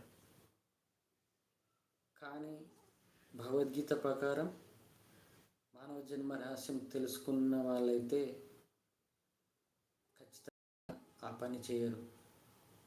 ఈ జన్మను వృధా చేసుకోకూడదు అని ఆలోచన రావాలి. ఏంటంటే మళ్ళీ ఈ కలియుగంలో పుట్టి మనం ఇక్కడే పుడతామని కాదు, ఎక్కడైనా పుట్టచ్చు, ఏ దేశంలో అయినా పుట్టచ్చు, ఏ మూలన ఏ అడవుల్లో అయినా పుట్టచ్చు. అలాంటి జన్మనిస్తాడు. ఎందుకంటే మనం చేసిన పాపాలను బట్టి ఏ జన్మ అంటే జంతు ప్రపంచంలో అయినా పుట్టచ్చు, ఏ జంతువు అయినా పుట్టచ్చు. అలాంటిది ఈ మానవ జన్మను మనకి ఇచ్చిన అవకాశం ఏంటంటే చివరి అవకాశం. ఆ ఏడుకొండల వెంకటేశ్వర స్వామి మన కోసం ఆ కొండలపై ఉన్నాడు, ఏడుకొండలపై. ఆయన్ను శరణు వేడి, తండ్రి నేను ఈ జన్మను పొందాను నీ వల్ల, నిన్ను శరణు వేడి నా జీవితాన్ని ధర్మంగా జీవిస్తూ నేను భగవద్గీత నేర్చుకుంటూ భగవద్గీత ప్రకారం నడుస్తూ, అలాగే నేను పొందిన జ్ఞానాన్ని ఇతరులకు కూడా పంచుతాను. యోగ వాసిష్టంలో ఉన్నాడు, తన జ్ఞానాన్ని ఇతరులకు పంచేవాళ్ళు మహాపురుషులు అవుతారు అని. అలాగే నేను నాకు ఆ వెంకటేశ్వర స్వామి నేర్పించిన అనుభవ ప్రకారం నేను అందరికీ పంచుతున్నాను, ప్రపంచమంతా. మరి అలా చేస్తున్నాను కదా, మరి ఈ జీవితం, ఈ మానవ జన్మ ఈ ఒక్కసారి అని భావించి జీవించే వాళ్ళు ఉంటారే, వాళ్ళకు తెలవాలి, మీరు ఈ మానవ జన్మ ఒక్కసారే కాదు, ఎన్నో వేల జన్మలు, వందల జన్మలు ఎత్తాల్సి వస్తుంది. ఇప్పుడు ఈ జన్మనే మీరు పొందడం చాలా అదృష్టము. అలాంటిది ఈ జన్మను వృధా చేసుకోకండి, మానవ జన్మను రహస్యం తెలుసుకోండి అని ఈ డబ్బు మీద ఆశతో ఉన్నవాళ్ళు, ఎంజాయ్మెంట్ మీద ఉన్న ఆశతో ఉన్నవాళ్ళు ఖచ్చితంగా తెలుసుకోవాలి. అప్పుడు అప్పుడే మనము ఈ జన్మనిచ్చినందుకు ఒక సార్థకం, మానవ జన్మ సార్థకం చేసుకోవడానికి అవకాశం ఉంటుంది.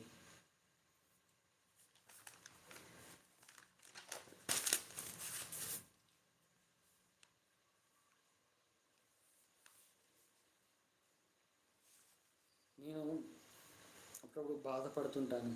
ఏంటంటే ఎదుటి వాళ్ళు ఇలా ఉంటున్నారేంటి,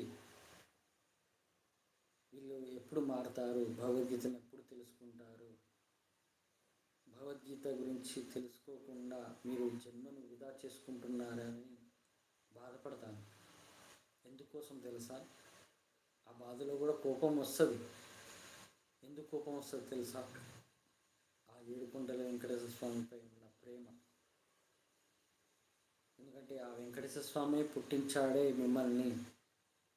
మరి ఆయన కోసం మీరు జీవించకుండా మీరు ఈ జన్మని ఎందుకు వృధా చేసుకుంటున్నారు అని బాధతో కోపం తెచ్చుకుంటాను. అది ఆ వెంకటేశ్వర స్వామి పైన ఉన్న ప్రేమ. ఒక విషయం నేను మీకు ఎన్నో చెప్పాను, మిరాకిల్స్. నాలో బాధ ఉంటే ఆ బాధను తీసేయడానికి ఏదైనా చేస్తాడని. నేను మొన్న లాస్ట్ వీక్ చెప్పాను, మా మామయ్య గురించి, మా రిలేటివ్ పాప గురించి, అలాగే మా పిల్లల గురించి చెప్పాను. కానీ ఇప్పుడు ఒకటి చెప్తాను, వినండి. నేను రెంట్కే ఉంటాను, సొంత ఇల్లు కాదు నాది. రెంట్కి ఉన్న ఇంట్లో ఒక కొన్ని రోజుల తర్వాత, కొత్తగా వచ్చిన తర్వాత 10 రోజుల తర్వాత నా ఎదురుగా ఇద్దరు భార్య భర్తలు, ఇద్దరు పిల్లల కోసము 5 సంవత్సరాల నుంచి ట్రై చేస్తున్నారు.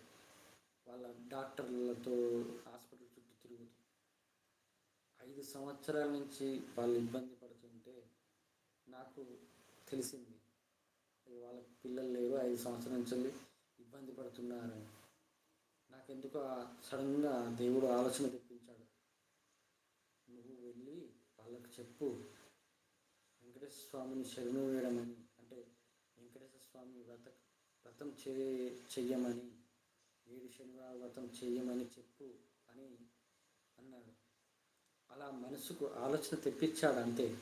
ఆ ఆలోచన రాగానే నేను ఆ దేవుడు ఏ ఆలోచన తెప్పించినా ఖచ్చితంగా చేసేస్తా అంతే.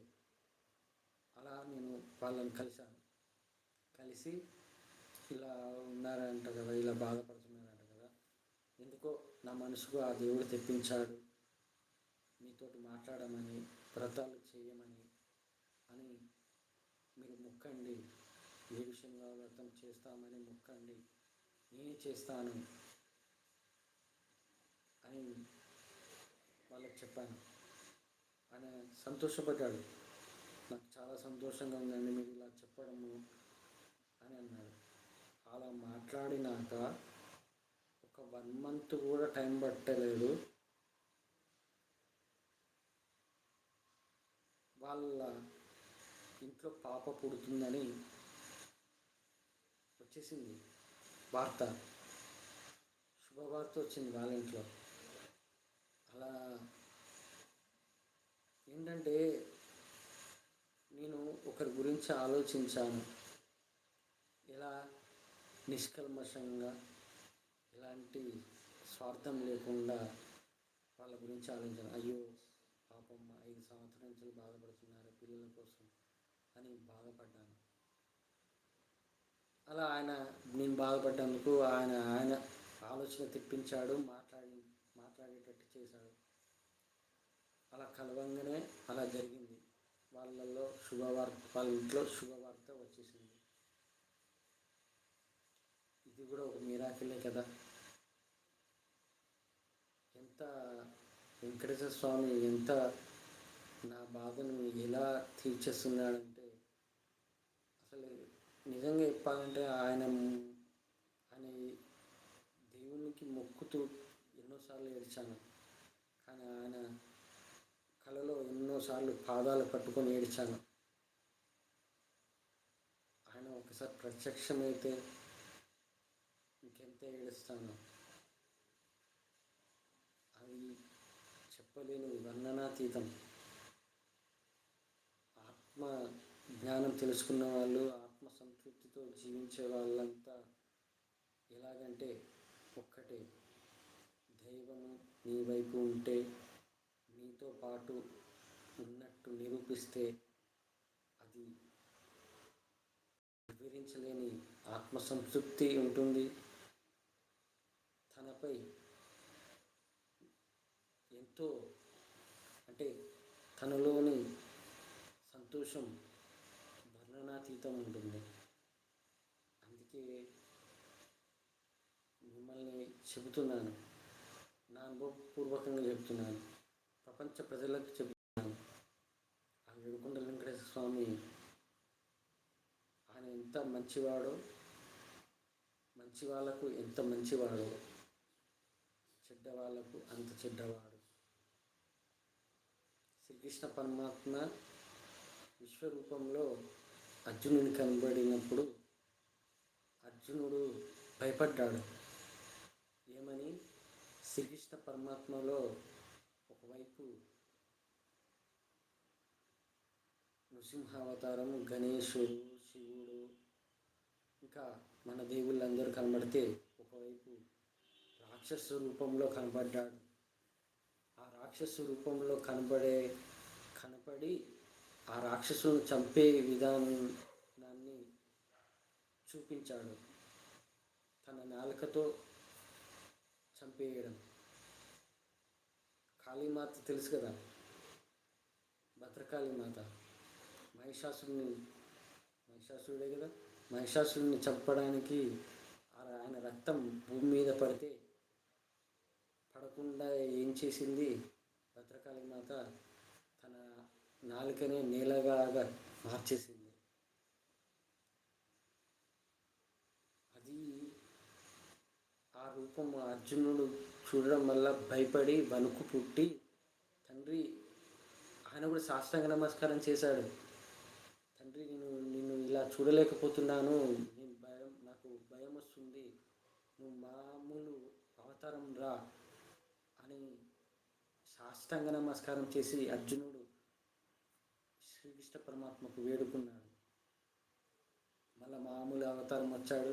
ఆ తర్వాత మళ్ళా ఆ శ్రీకృష్ణ పరమాత్మ మాట్లాడి, నువ్వు నా దివ్య దృష్టితో మళ్ళొక్కసారి చూడు, నీకు భయం అనేది ఉండదు అని చెప్పడం వల్ల మళ్ళీ విశ్వరూపాన్ని చూపించాడు.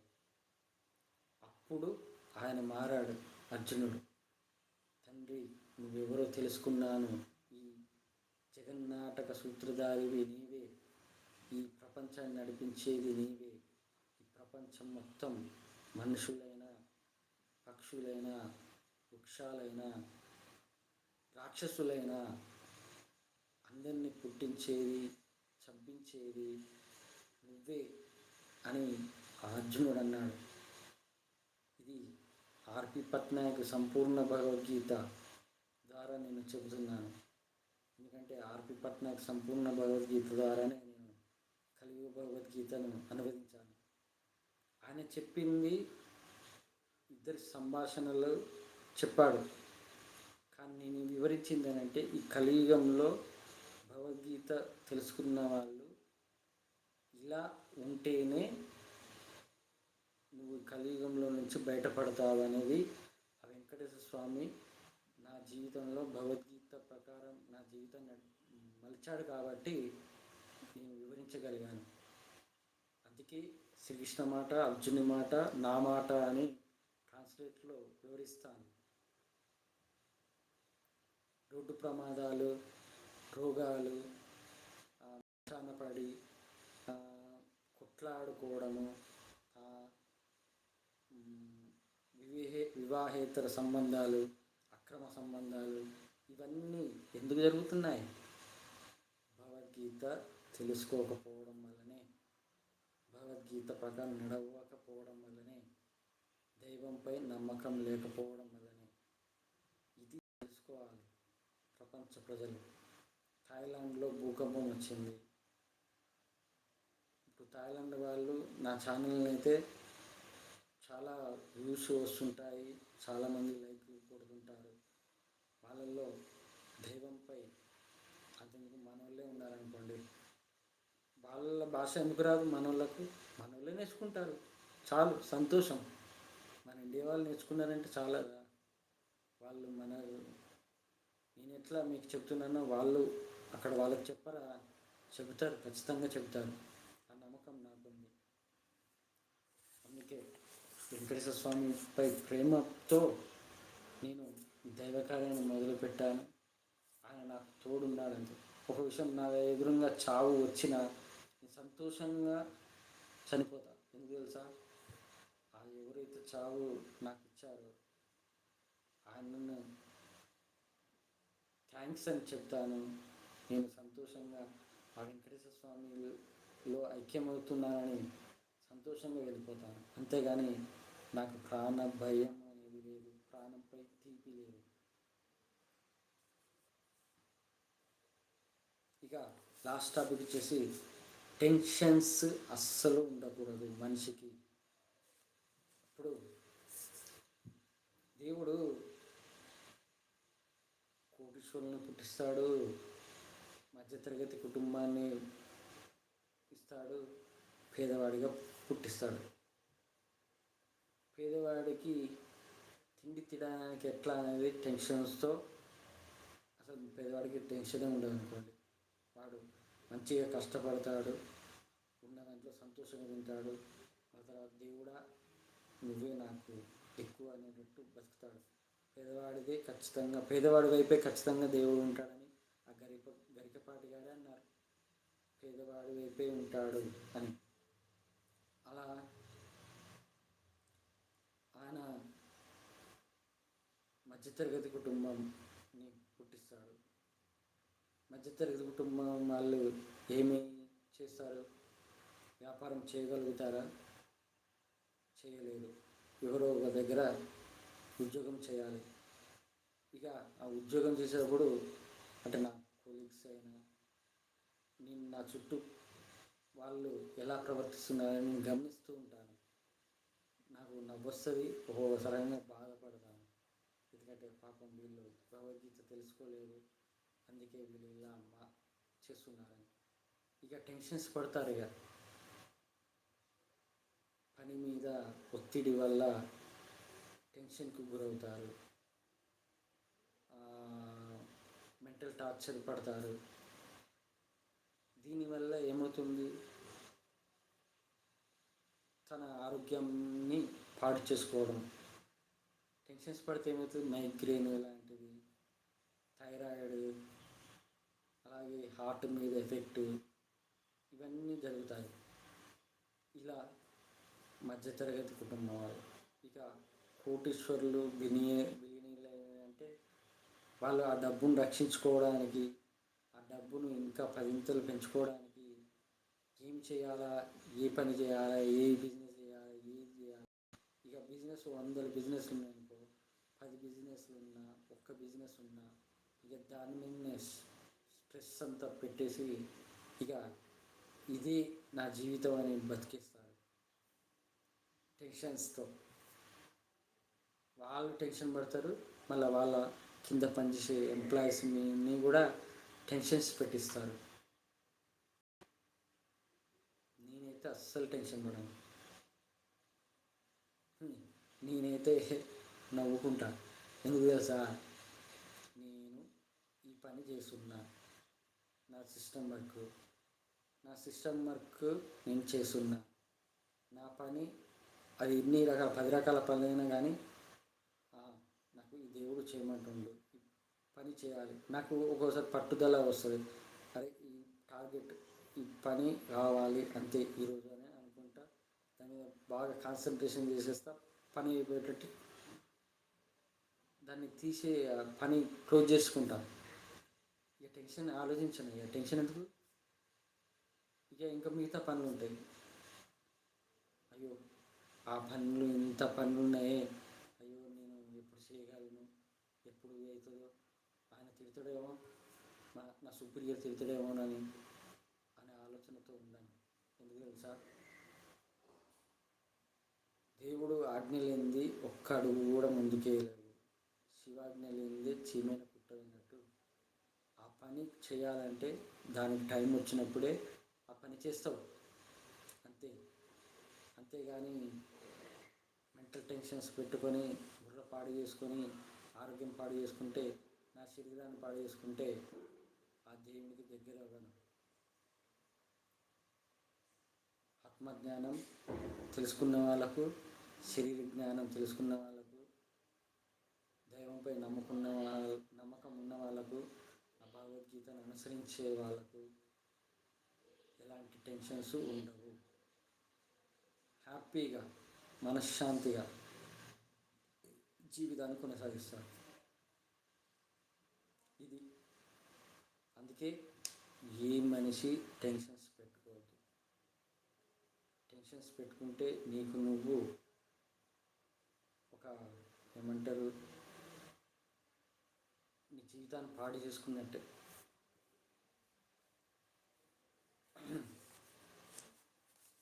భగవద్గీత ఈ వారం నుంచి స్టార్ట్ చేద్దాం అనుకున్నా, కానీ ఇప్పటికే టాపిక్స్ ఎక్కువ అయిపోయినాయి. అసలు మాట్లాడడం చాలా ఎక్కువసేపు మాట్లాడాను. సరే అండి, నా నిజమైన దైవభక్తి, ఈ భక్తులు పరమాత్మ సైన్యం ఎవరైతే నా వైపు నడుస్తారో, ఒక విషయం చెప్తాను, నా భార్య పిల్లలైనా కానీ, నా రిలేటివ్స్ అయినా కానీ, నా ఫ్రెండ్స్ అయినా కానీ, ఇంకెవ్వరైనా ప్రపంచంలో ప్రజలు ఎవ్వరైనా కానీ, నేను ప్రేమ చూపించేది ఒక్కరికే. ఎవరైతే నా వైపు నడుస్తున్నారో, నా వెంకటేశ్వర స్వామిని నమ్ముకొని నాలాగా నువ్వే నాకు దిక్కు, నీకు శరణు పెడుతున్నాను, నా జీవితం నీకే అంకితం అని ఆ వెంకటేశ్వర స్వామిని ఎవరైతే ఆరాధిస్తారో వాళ్ళకి నేను సపోర్ట్.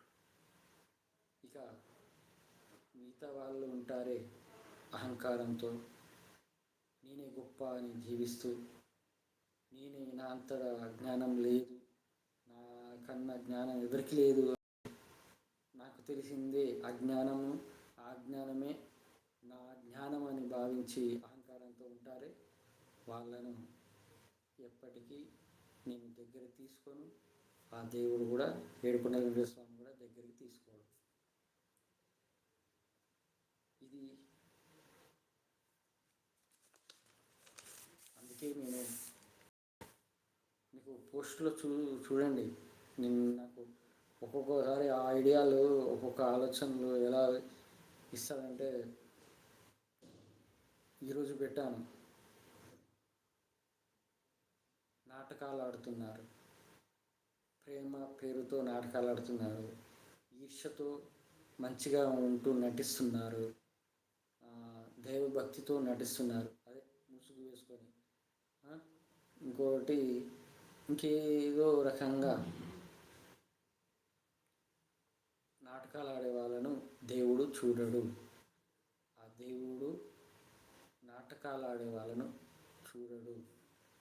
ఎవరైతే భగవద్గీతను పాటిస్తారో వాళ్ళు ఎలాంటి నాటకాలు ఉండవు, వాళ్ళలో ఎలాంటి నాటకం ఉండదు. అలాగే భగవద్గీత ప్రకారం నడుస్తూ ఎవరైతే వాళ్ళు భగవద్గీత ప్రకారం నడుస్తున్నారో వాళ్ళే నిజమైన ప్రేమ కలిగిన వాళ్ళు, దైవభక్తులు. ఎందుకంటే భగవద్గీత అనేది నిజమైన ప్రేమను తెలియజేస్తుంది, నిజమైన దైవభక్తిని తెలియజేస్తుంది. అందుకే వాళ్ళకి భగవద్గీతను ఎవరైతే పాటిస్తారో వాళ్ళకి నా నిజమైన ప్రేమ అయినా కానీ, నిజమైన దైవభక్తి అయినా ఆ ఏడుకొండల వెంకటేశ్వర స్వామి దయ వల్ల. నేను నెక్స్ట్ వీక్ నుంచి భగవద్గీతను పార్ట్ 1 to కంప్లీట్ 18 వరకు ప్రతి వారం ఒక్కొక్క అధ్యాయం చేస్తాను. టాపిక్స్ ఇప్పటికీ ఎక్కువ అవ్వడం వల్ల టైం లేక నెక్స్ట్ వీక్ నుంచి చేస్తాను.